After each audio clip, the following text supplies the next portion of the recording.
Parfait. Donc, bonjour à toutes et à tous. Merci de votre présence ce soir. Mon nom est Julie Dufresne. Je suis gestionnaire nationale bilingue des communications et de la traduction chez FRDJ. Et je suis accompagnée aujourd'hui de mes collègues, la docteure Anne-Marie McDonald, gestionnaire nationale programme et communication de recherche chez FRDJ, et également de Ruth Capellus, gestionnaire nationale du contenu et des relations avec les médias de FRDJ. FRDJ vous souhaite la bienvenue à la série éducative Parlons d'été 1. Nous sommes ravis de vous présenter le thème d'aujourd'hui, Rester en bonne santé pendant l'été de FRDJ Canada, qui est présenté avec le soutien de Dexcom. La présentation durera environ 30 minutes et notre conférencière se fera ensuite un plaisir de répondre à vos questions. FRDJ est un chef de file mondial des travaux visant à mettre fin au diabète de type 1 par les recherches, le financement et la défense d'intérêts. FRDJ soutient également les personnes et les familles de la communauté du DT1 dès le diagnostic en les aidant à vivre mieux, en meilleure santé et en plus grande sécurité, pendant que nous poursuivons notre travail pour trouver des thérapies de guérison. Donc, la série éducative propose de l'information sur un nouveau sujet tous les 2 mois. Après une petite pause estivale, nous serons de retour au mois d'août pour parler de la rentrée scolaire avec le DT1. Nous organisons également une série de discussions virtuelles le 4e mercredi de chaque mois. Ces discussions offrent l'occasion d'échanger avec les autres dans un environnement informel. Vous pouvez visiter frdj.ca pour en savoir plus et vous inscrire au prochain événement de la série de discussions virtuelles qui va avoir lieu le 23 août 2023 à 19h, heure de l'Est. Donc, j'ai un petit peu plus d'informations à vous partager avant qu'on commence. Comme nous sommes plusieurs dans le groupe, nous désactivons le son afin de minimiser les bruits de fond. Veuillez noter que nous enregistrerons la séance pour la publier sur notre canal YouTube. Donc, vous pouvez éteindre votre caméra si vous ne souhaitez pas apparaître sur la vidéo. Il y a également un bouton pour lever la main que vous pouvez utiliser pendant la présentation si vous avez besoin de clarification ou si vous avez des questions. Et nous avons également une fonction de clavardage de chat et toutes les questions sont les bienvenues. On va tenter de répondre à toutes les questions si le temps le permet. Donc, la séance est enregistrée, puis le lien pour la visionner vous sera partagé demain.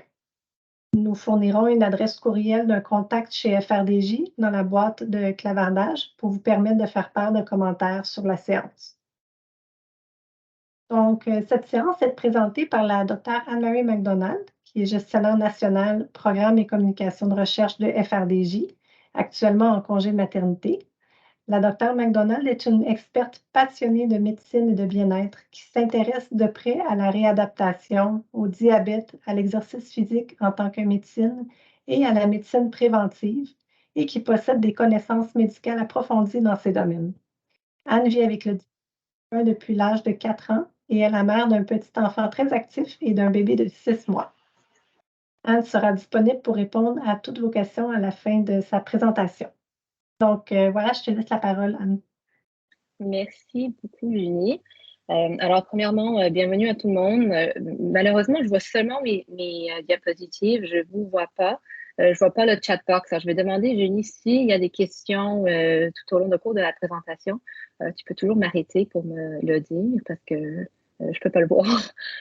Alors, merci à tout le monde d'être venu ce soir pour le Parlons d'été 1.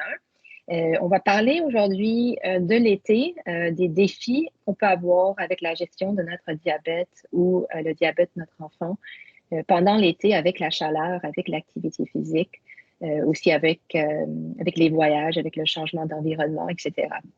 Je voulais aussi remercier Dexcom. C'est avec leur soutien qu'on peut avoir cette présentation ce soir. Alors, Julie a mentionné un tout petit peu notre but à FRDJ. Si vous ne connaissez pas l'organisation, c'est la plus importante organisation internationale en tant que financement pour la recherche, pour le DT1. Pour nous, notre vision, c'est vraiment d'avoir un monde sans DT1. Bien sûr, ça prend du temps, ça prend des fonds et ça prend beaucoup, beaucoup de chercheurs. On essaie vraiment d'accélérer les études, d'accélérer la recherche. qui peuvent non seulement guérir cette maladie, mais aussi améliorer la qualité de vie, prévenir de nouveaux cas de diabète type 1 et aussi traiter le diabète de type 1 et ses complications. Sachant que c'est une maladie chronique avec laquelle on vit 24 heures sur 7, 7 jours sur 7. Prochainement, je voulais juste vous donner un petit sommaire de nos buts avec nos fonds. Premièrement, c'est vraiment la recherche sur la guérison, comme j'ai mentionné, mais aussi l'amélioration de la vie. L'amélioration de la vie, ça peut être la santé mentale, ça peut être l'activité physique. Alors, ce soir, je vais vous parler un peu de l'activité physique pendant l'été et comment on peut bien gérer nos taux d'insuline et nos glucides. Je sais que c'est très, très difficile et si vous êtes nouveau diagnostiqué, c'est même plus difficile. Alors, je suis là pour vous aider et pour répondre à vos questions, si vous en avez des questions. La troisième chose auquel on est vraiment passionné, c'est l'accès pour tous. Ici, on parle d'obtenir l'accès pour les traitements, mais aussi pour la technologie.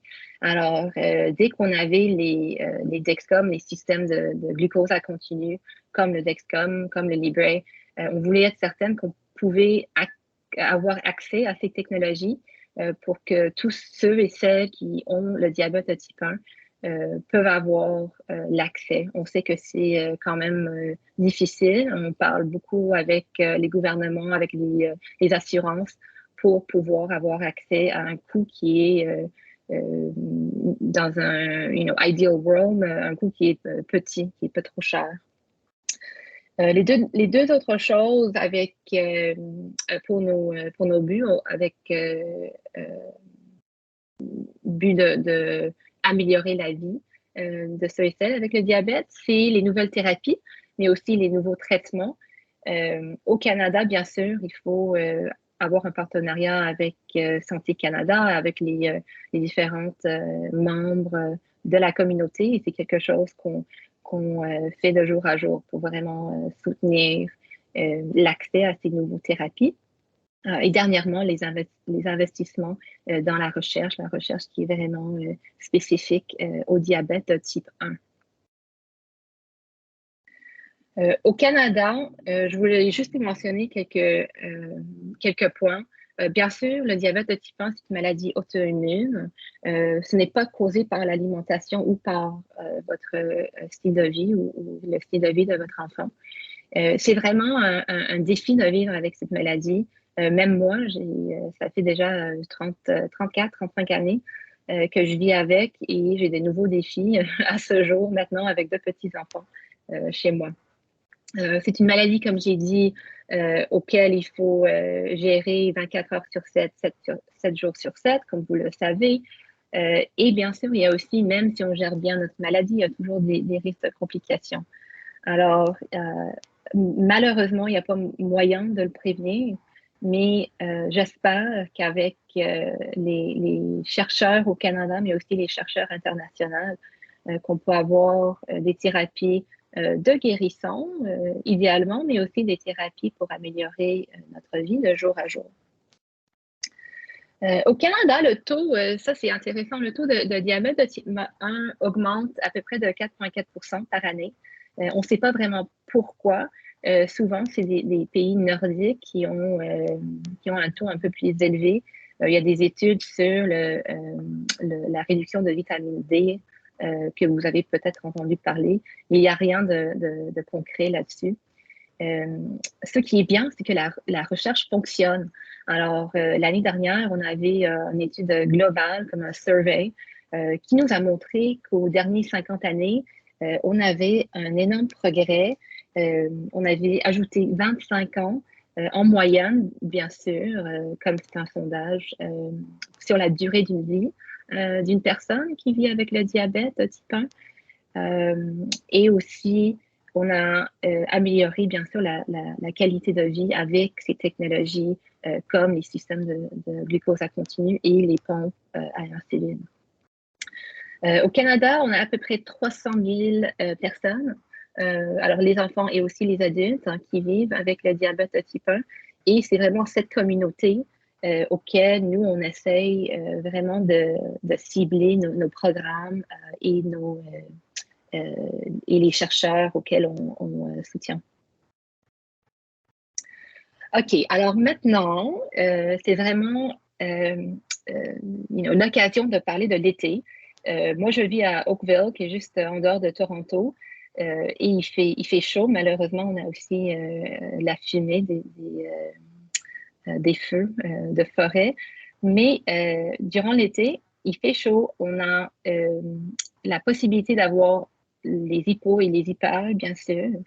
Et je voulais vous demander, et peut-être Julie, s'il y a des gens qui vont mettre leur réponse dans le chat box, qu'est-ce qui rend l'été spécial et difficile, soit en tant que personne sans le diabète ou si vous pensez à vous-même, si vous vivez avec le diabète de type 1 ou à votre enfant, qu'est-ce qui rend la gestion un peu plus difficile pour vous? Et dans le prochain diapo, je vais partager avec vous les idées que moi j'avais eues, comme j'ai dit, après avoir une 35 années d'été avec le diabète. Alors, je vous donne un moment. Et Julie, s'il y a de quoi à partager. Oui, ici, on a Michel qui dit moins d'horaire stable. Maxime, changement de routine. Oui. Mélissa répond plus d'activités physiques hors de la maison plus souvent. Oui, exact.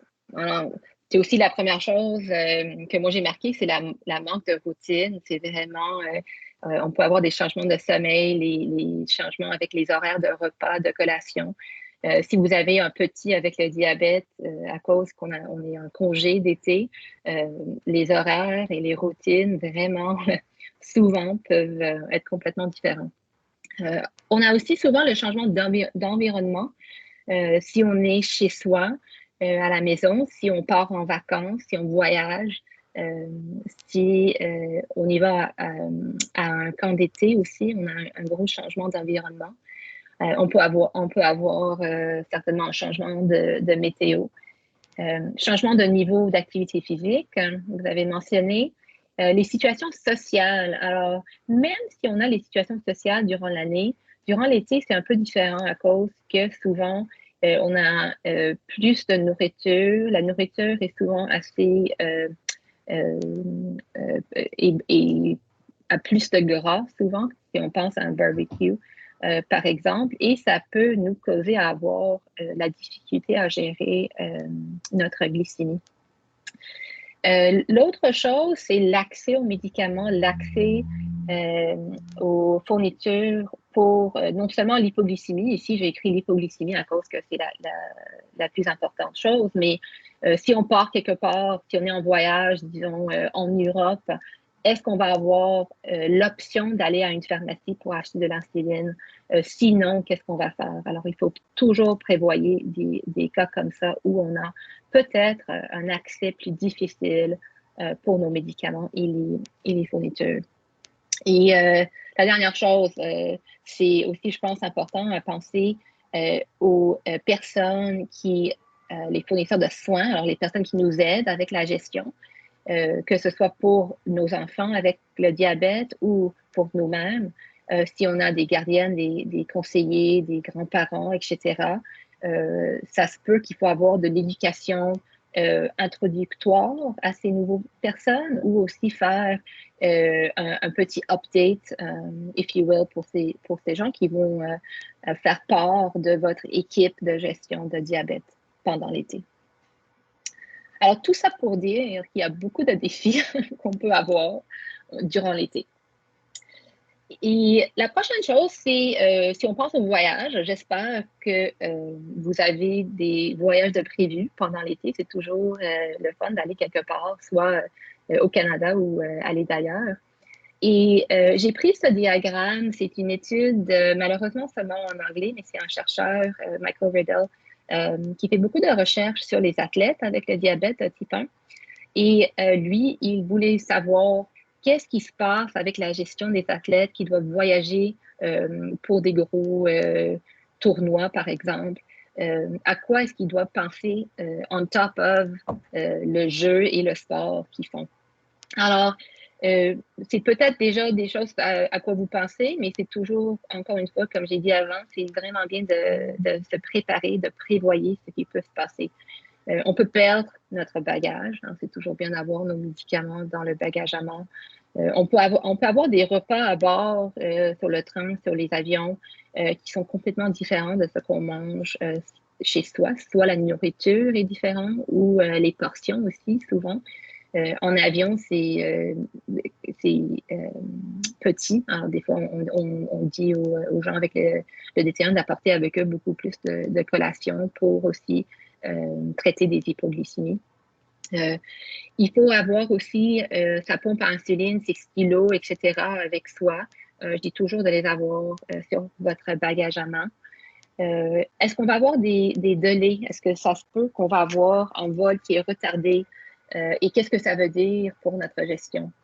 Est-ce qu'on va être assis pour plusieurs heures sur l'avion? Si oui, est-ce qu'on devrait, par exemple, faire un bump pour notre débit basal pour la pompe aussi, par exemple?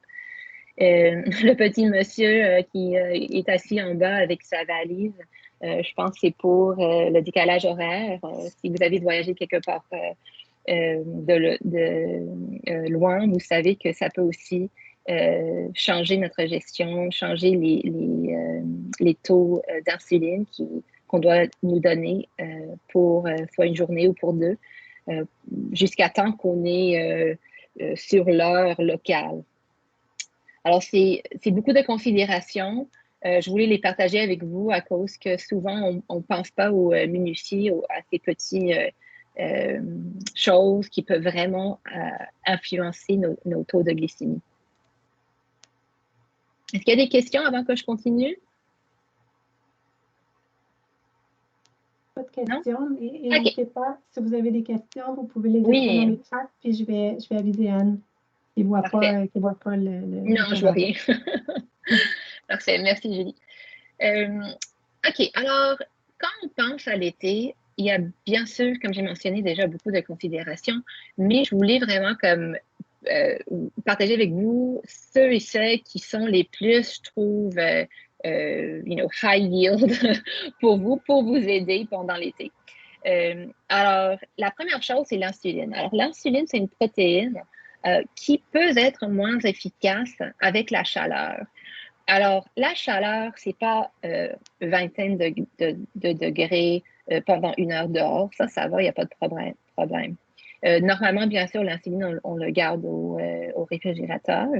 Mais dans la pompe, si on est dehors et s'il fait chaud, l'insuline devrait être correcte. Le problème commence quand il fait 35, 37, 38 degrés et on est dehors pendant plusieurs heures.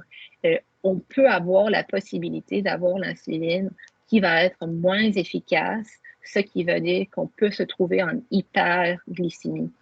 Comme un exemple, si vous faites, disons, un gros voyage de canot, de kayak, si vous partez en marche pendant plusieurs heures, dans le forêt, par exemple, il faut penser, OK, est-ce qu'il va faire très, très chaud? Est-ce que je devrais avoir une petite sac, une petite valise spéciale, une petite mallette de refroidissement?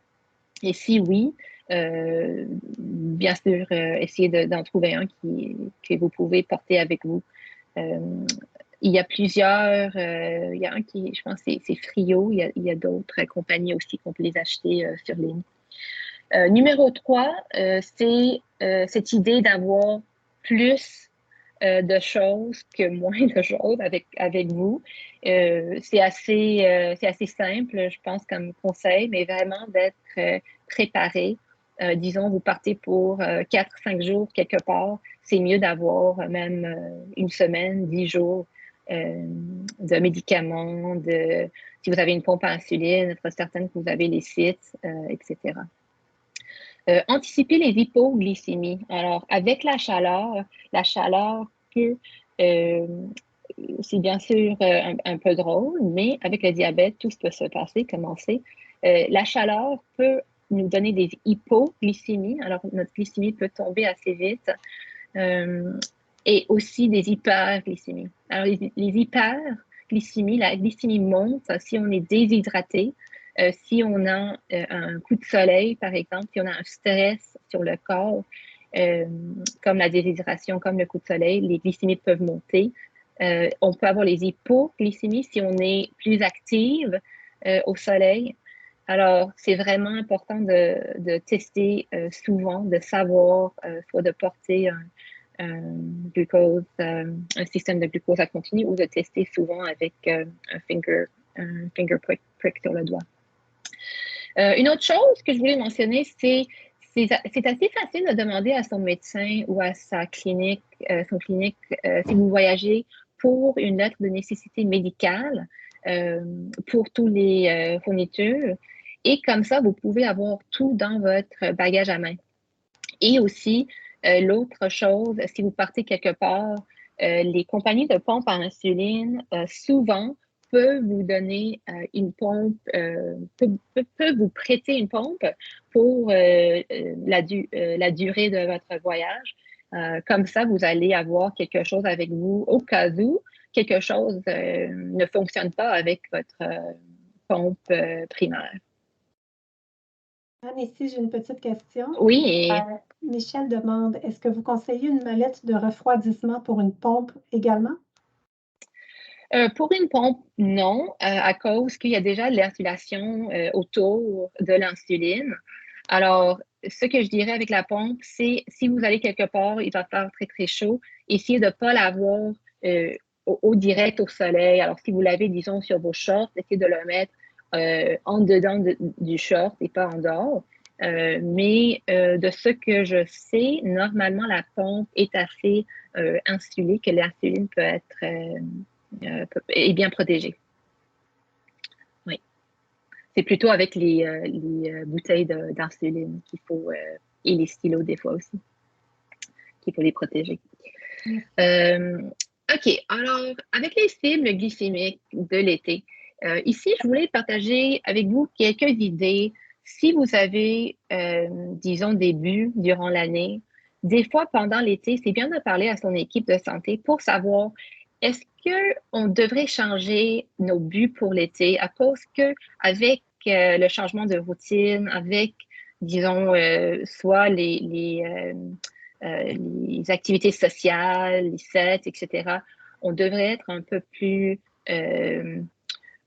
flexible avec ces objectifs.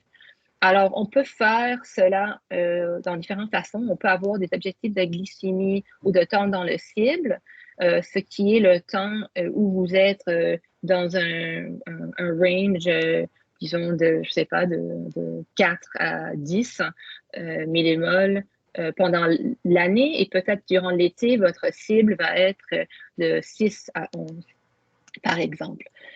On peut aussi peut-être ajuster votre objectif d'hémoglobine glyquée pendant l'été. On peut aussi peut-être changer ces ratios de glucides. Peut-être vous savez que vous allez manger plus de gras, plus de protéines durant l'été, comme vous êtes plus active. Et cela va nécessiter un ratio qui est un peu plus élevé.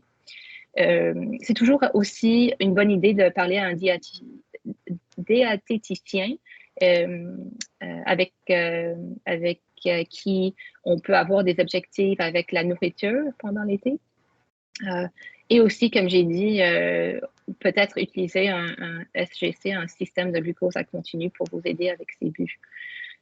Hydratez-vous pour ne pas être déshydraté et porter un écran solaire, c'est assez basic, mais comme j'ai dit, c'est un stress au corps et quand on vit avec le diabète de type 1, le stress peut causer l'hyperglycémie. Et bien sûr, on ne veut pas avoir de coup de soleil non plus pour notre santé. Alors maintenant, je vais parler d'exercice et d'activité physique. J'ai partagé quelques diapos de l'année dernière qui ont été vraiment bien reçus. Souvent, on a le défi, le challenge d'avoir une bonne session d'exercice, d'activité physique sans avoir des hypoglycémies. Mais bien sûr aussi, on peut avoir des hyperglycémies si l'activité est avec une intensité élevée. Alors, l'exercice physique, c'est vraiment bien pour non seulement le contrôle de la glycémie, si on vit avec le diabète de type 1, mais aussi pour le maintien de la santé du cœur, des poumons, et aussi pour réduire les risques de complications. Les lignes directives de pratique clinique de Diabète Canada recommandent d'avoir complété 150 minutes d'exercice aérobique, alors quand on utilise notre cœur et nos poumons, d'intensité modérée à vigoureuse, ce qui veut dire qu'on a un peu la difficulté à parler.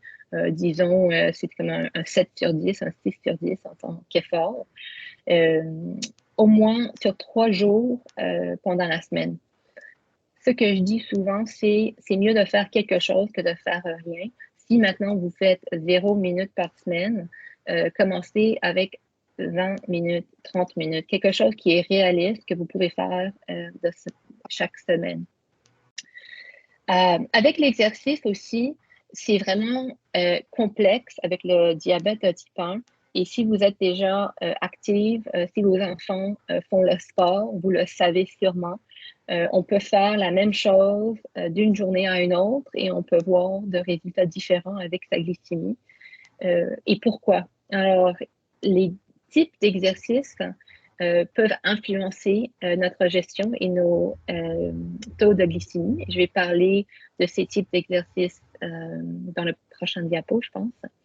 Le moment quand on fait l'exercice va vraiment influencer aussi nos taux de glycémie. Et peut-être vous l'avez déjà remarqué, si vous faites quelque chose à jeun le matin, normalement, c'est un peu plus facile de ne pas avoir des hypoglycémies.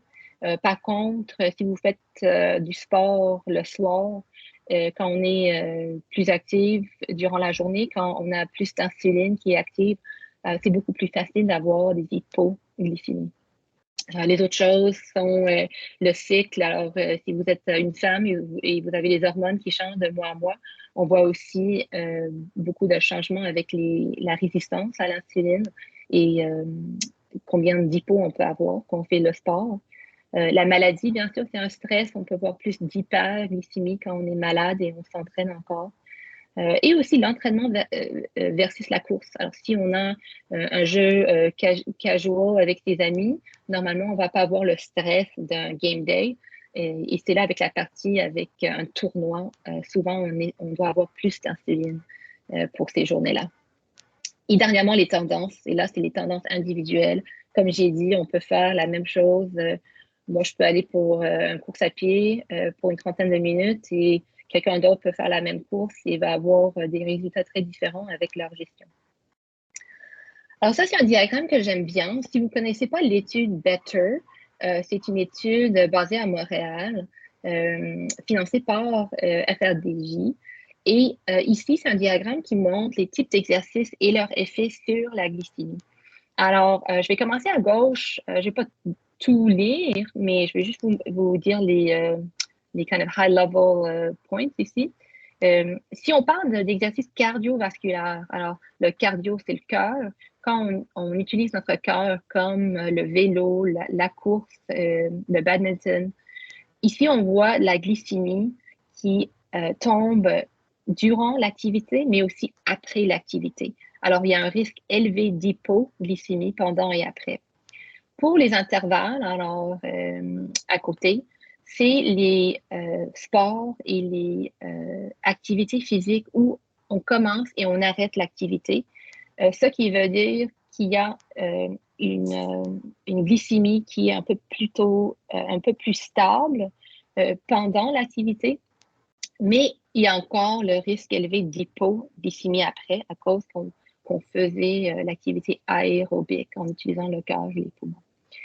Quand on parle des exemples qui sont un peu plus en utilisant les muscles, alors la résistance et l'effort maximal, comme le sprint ou le CrossFit, ce qu'on voit par exemple avec la résistance, c'est la glycémie qui, durant, peut être soit stable ou peut monter un peu. Et après, on a le risque d'hypoglycémie, mais c'est pas vraiment un risque élevé. C'est un risque assez faible. Et dernièrement, avec l'exercice maximal, ce qu'on voit, c'est vraiment un risque élevé d'hyperglycémie pendant, mais aussi après. Alors, si vous faites un sprint ou si votre enfant fait le sprint, vous pouvez voir qu'il faut, en plus élever l'insuline durant durant l'exercice, des fois aussi, il faut élever l'insuline après. Ça, vous pouvez le trouver sur c'est Type 1 TYPE1, le numéro Better. Et le site web est en français et en anglais aussi.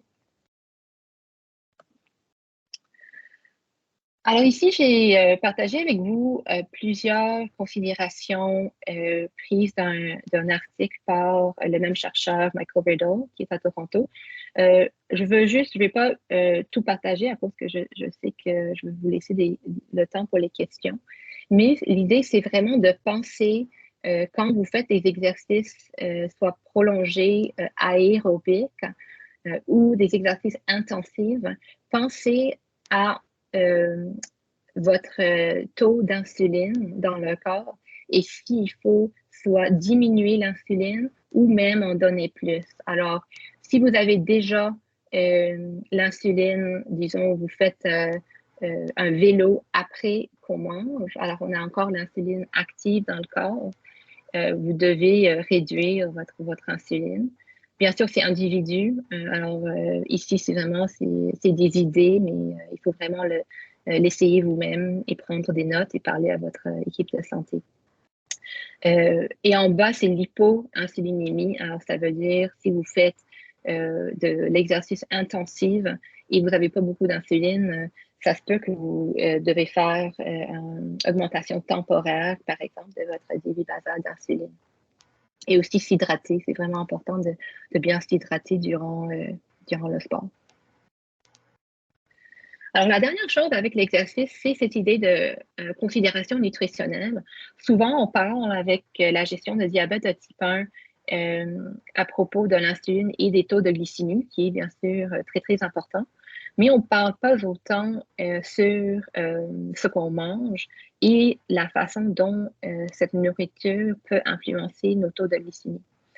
Alors, ici, j'ai écrit quelques questions. J'aimerais que la prochaine fois que votre enfant ou que vous-même, si vous vivez avec le diabète, la prochaine fois que vous faites le sport ou l'activité physique, pensez à ces questions. Alors, quel est l'impact de l'alimentation sur votre glycémie avant, pendant et après l'exercice?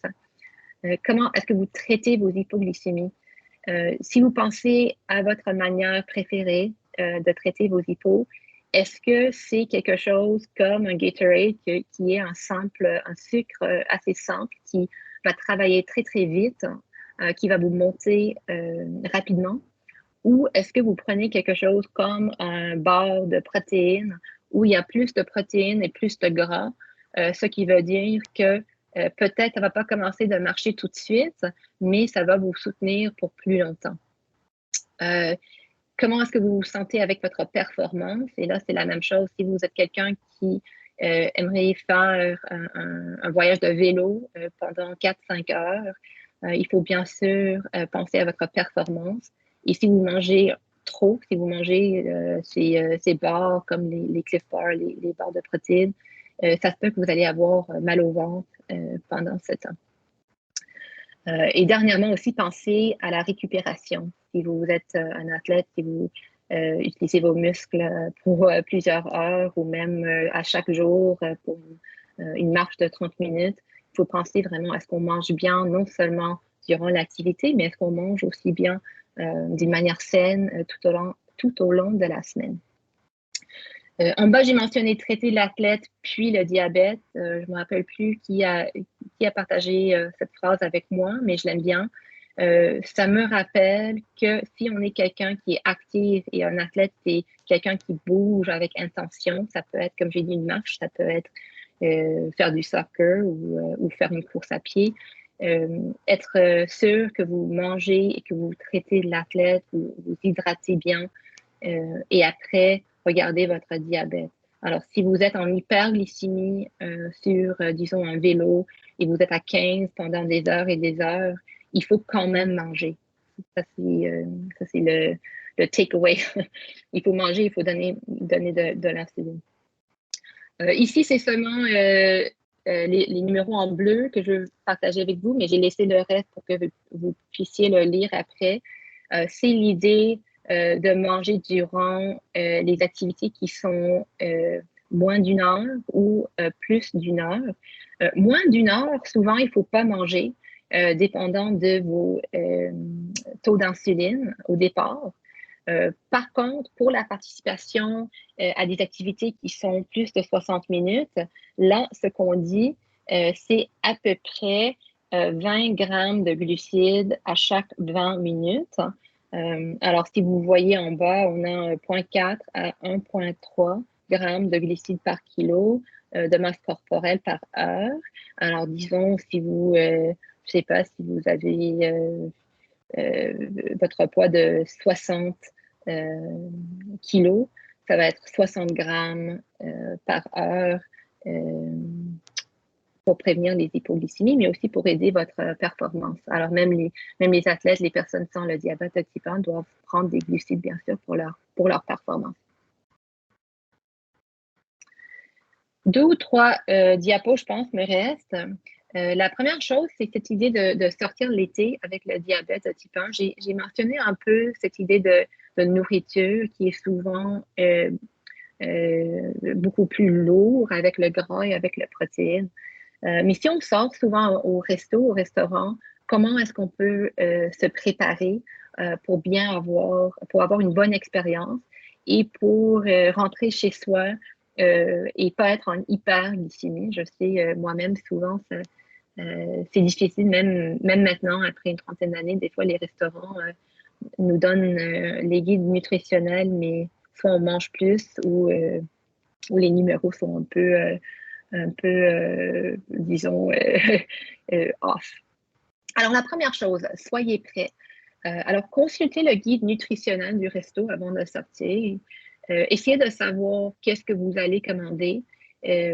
Aussi, souvent, ce que j'ai vu dans différentes études, c'est les gens qui se donnent 20% de plus à cause que les restaurants souvent utilisent beaucoup de beurre, beaucoup d'huile, et ça peut causer l'insuline à être un peu plus résistant. Alors, c'est mieux de nous donner un tout petit peu plus d'insuline, mais ça encore, c'est à vous de décider, de parler avec votre soit diététicien ou votre équipe de santé. L'autre chose, c'est limiter votre consommation d'alcool. On sait que l'alcool peut causer des hyperglycémies lors de leur consommation, mais aussi des hypoglycémies plus tard durant la nuit. Alors, des fois, c'est mieux d'avoir une limite avant qu'on sorte. On se dit qu'on va avoir 2 ou 3 verres, par exemple. Ça nous aide à prévoyer nos glucides, à prévoyer le nombre ou l'insuline qu'on doit nous donner. Et aussi en mesure de continuer à gérer notre diabète de type 1 en confiance. On veut être confiant en soi. La dernière chose qu'on sort, c'est de trouver un compagnon, de désigner un ami ou même quelqu'un qui est à la maison. Et avec, si vous avez un Dexcom, vous savez peut-être, vous avez une option de partager vos alertes avec une autre personne.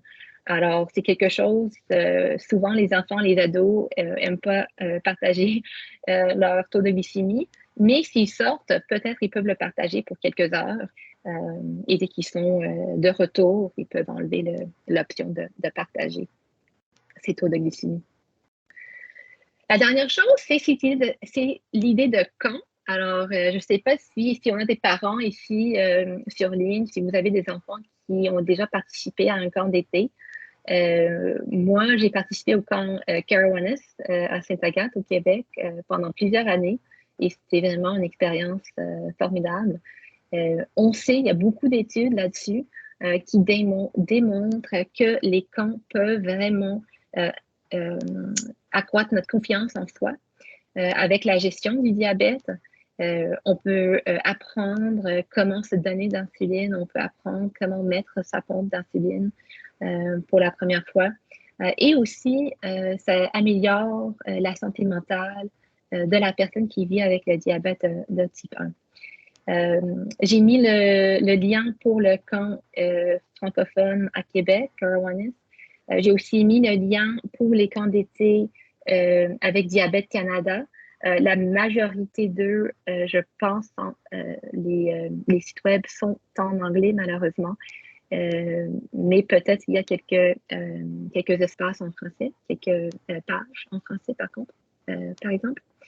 Il y a aussi l'option, si vous ne voulez pas ou si vos enfants sont assez jeunes, il y a les camps de vacances pour les familles, des fois, de vendredi à dimanche. Il y a aussi les camps de jour. Souvent, les camps de jour, même si ce n'est pas des camps de jour pour les enfants avec le diabète type 1, il y a des infirmiers, des infirmières qui connaissent bien la gestion de la maladie. D'autres options pour l'été d'être active, c'est bien sûr les programmes de loisirs communautaires, comme la natation, le soccer. Et aussi, il y a des camps pour adultes. Alors, si vous êtes un adulte qui vit avec le diabète type 1, il y a Connected Emotion. Même si c'est en anglais, c'est basé en Ontario. Ils font des voyages de canot. Et il y a des gens de Québec, de la Colombie-Britannique, du Canada ou entiers qui viennent pour ces week-ends assez actifs. Il y a aussi, Anne, je vais Oui. t'arrêter juste une Oui, information vas-y. à partager, un autre camp pour les enfants au Québec. OK, parfait. Le camp pour enfants diabétiques de l'Est du Québec. Elle a mis le lien dans le chat. OK, parfait, merci.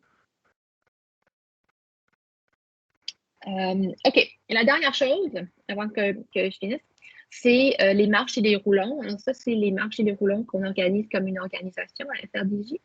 Il y a les marches communautaires en juin, normalement, mais il y a aussi ces marches communautaires qui ont lieu tout au long de l'été. Alors, vous pouvez essayer de faire un quick Google search pour en trouver des marches qui sont proches de chez vous. Il y a les opportunités de marcher à votre façon. Alors, c'est là que vous avez l'option d'organiser un événement vous-même. Il y a l'événement roulant pour vaincre le diabète Sun Life FRDJ, soit avec nous au Canada, virtuel ou en personne. Et il y a aussi les options aux États-Unis où vous pouvez aller soit à Utah, il y a Burlington, il y en a beaucoup où vous pouvez faire un petit voyage aussi et faire un vélo quelque part de très, très beau. Et oui, et notre roulant FRDJ, c'est octobre. Je n'ai pas la date. Je ne sais pas si Julie ou vous, si vous avez la date. Mais ça, c'est aussi quelque chose où vous pouvez s'enregistrer pour l'événement en automne, mais faire l'entraînement pendant l'été. Et comme durant une journée comme aujourd'hui, on a beaucoup de fumée, faire le vélo chez soi sur un vélo sur le trainer. Si vous avez un trainer comme cette fille qui est ici. Alors, je pense que c'est tout de ma part. Alors, je vous laisse. J'ai mon courriel ici. Par contre, comme je suis en congé de maternité, pour le moment, peut-être on va partager le courriel soit de Ruth et Ruth peut m'envoyer si vous avez des questions. Je peux toujours les répondre.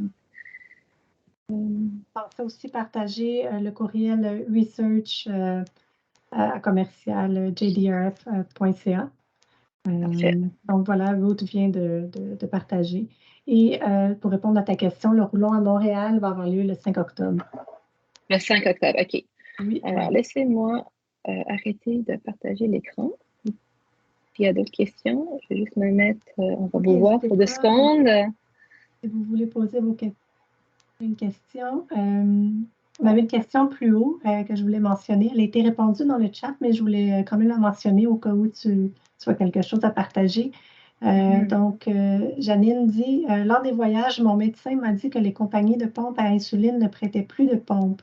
Mais Michel a répondu que Tandem en prête encore. Donc, il faut faire la demande environ 3 à 4 semaines avant le départ. Je pense que disons, c'est individuel. Il faut contacter la compagnie pour savoir. Ça dépend combien ils ont, etc. Mais c'est une option souvent. On a une autre question aussi. Avez-vous des conseils pour gérer le décalage horaire? Oui, alors le décalage horaire, c'est difficile. Dépendant, est-ce que vous savez déjà, je ne sais pas qui a demandé la question, si vous savez le nombre d'heures. Souvent, ce qu'on peut faire, c'est de ne pas donner, et bien sûr parler à votre équipe de santé, mais de réduire le débit basal pendant la nuit, à cause que souvent, si on part quelque part, c'est la nuit qui raccourcit. Alors, réduire le basal pour la nuit et la prochaine journée, donner plus de bolus pour faire comme c'est quoi le mot? Comme, en étapes. Alors, disons, on ne peut pas changer tout d'un coup notre basal d'une journée à une autre, mais si on essaye pendant une journée ou 2 journées, ça aide. L'autre chose que je n'ai pas mentionné, c'est si on voyage quelque part, souvent on oublie de changer l'heure sur la pompe à insuline. Alors, si vous avez des taux d'insuline, disons, ou des ratios pour les glucides, tout ça est connecté à l'heure sur votre pompe. Alors, il faut toujours changer l'heure sur la pompe quand on voyage.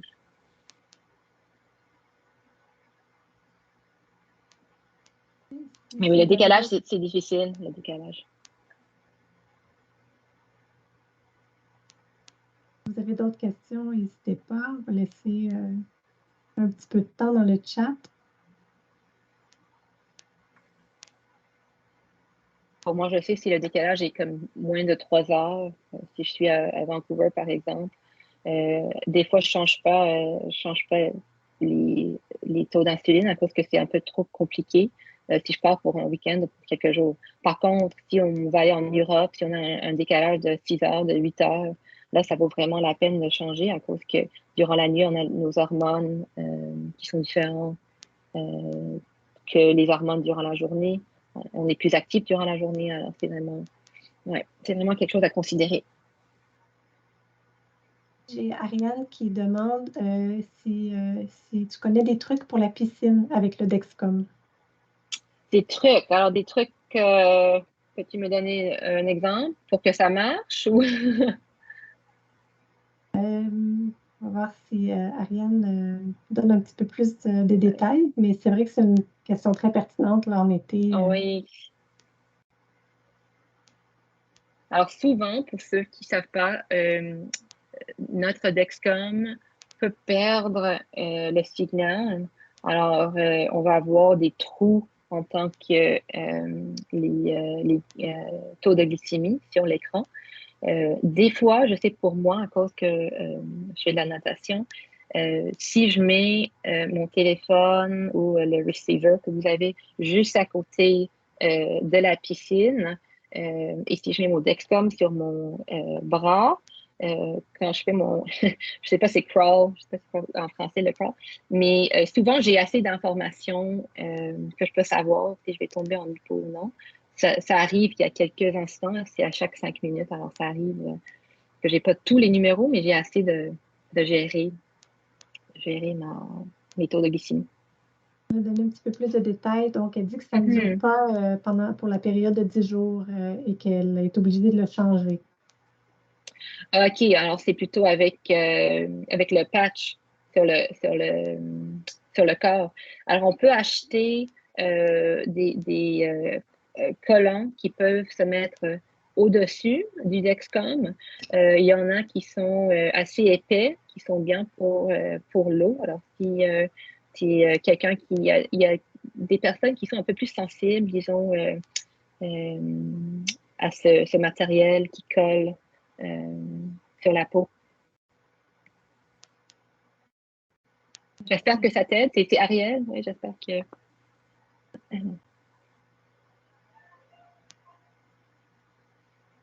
L'autre chose aussi, c'est de ne pas mettre le Dexcom, dépendant des muscles que tu utilises en natation, de ne pas le mettre quelque part où le muscle, disons, sur le triceps ou biceps, de le mettre quelque part où on contracte pas le muscle autant.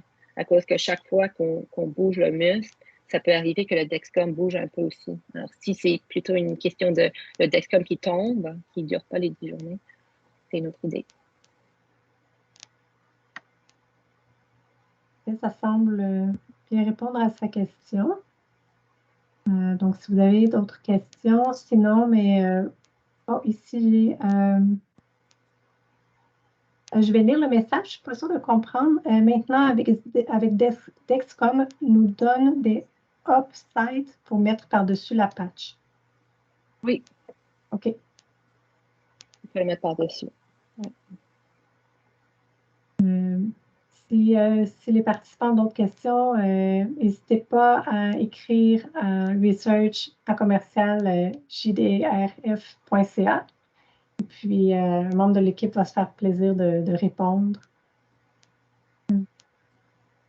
Bon, ben, je vous remercie beaucoup à tous d'avoir été des nôtres aujourd'hui et merci beaucoup à toi, Anne. Oui, bien sûr. Cette présentation va être accessible sur notre page YouTube dans les prochains jours. Donc, on remercie encore une fois Dexcom. Puis nous espérons que cette séance vous a été utile et qu'elle vous a plu. N'hésitez pas à nous faire part de vos commentaires pour nous aider à vous soutenir et à vous offrir du contenu utile. Merci. Merci à tous.